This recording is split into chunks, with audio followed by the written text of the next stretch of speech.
When we think of power in the 16th century Ottoman Empire, the name Hurrem Sultan stands out. Known in the West as Roxolana, she was not only the consort of Sultan Suleiman the Magnificent, but also a formidable political actor whose influence shaped the empire for decades. In today's episode, we explore Hurrem's Sultan life, her unprecedented rise from a concubine to a legal wife, and her far-reaching achievements in politics, diplomacy, and social welfare. The Ottoman Empire in the 16th century was at the height of its political, military, and cultural power, and Hurrem Sultan played a critical role in its internal and external affairs. Hurrem Sultan was born in the early 1500s in what is today Ukraine, captured during Crimean Tatar raids.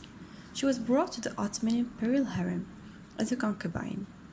Unlike many concubines, Hurrem displayed intelligence, political acumen, and cultural sophistication, which helped her gain favor with Sultan Suleiman. Her transformation from concubine to legal wife marked a historical precedent in Ottoman court traditions, reflecting both her influence and Suleiman's trust in her judgments. This rise highlights the complex power dynamics within the harem, where political influence could be exercised through intellect, alliances, and strategic patronage. Hurrem Sultan actively engaged in state affairs, corresponding with foreign rulers and ambassadors. For example, she maintained a documented diplomatic relationship with Sigismund II of Poland. Her influence extended to appointments within the court and administration, demonstrating the intersection of personal networks and governance in the Ottoman system. Hurrem skillfully secured the succession of her sons, particularly Selim II, over the more traditional hierarchy of princes. This involved delicate political maneuvering and the cultivation of loyal supporters.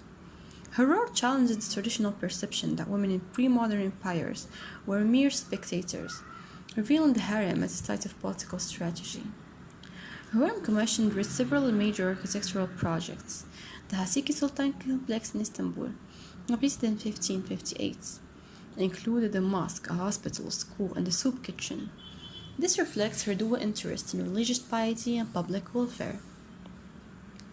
Her constructions contributed to the urban and social landscape of Istanbul, sports and healthcare, education, and community services. She initiated social programs for the poor, including endowment that provided food, education, and medical care. These acts reinforced her public image and the legitimacy of her power. Hurrem's presence in literature, poetry, and diplomacy reveals how she shaped cultural norms of female authority and patronage in the empire.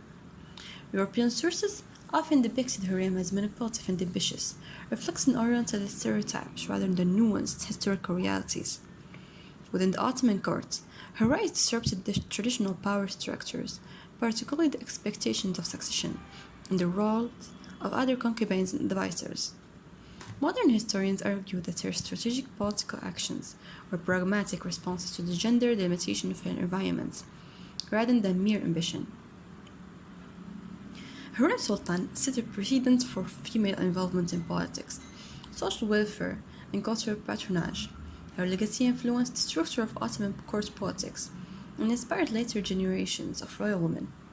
She transformed the harem into a site of political negotiations and public service, challenging both contemporary and modern assumptions about women's role in early modern empire. Hurrem Sultan's life exemplifies the power of intellect, strategy, and social influence in shaping history.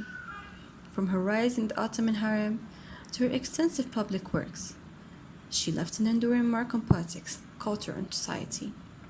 In studying Hurrem Sultan, we see that history is not only written by kings and generals, but also by women whose wisdom and vision transform and inspires.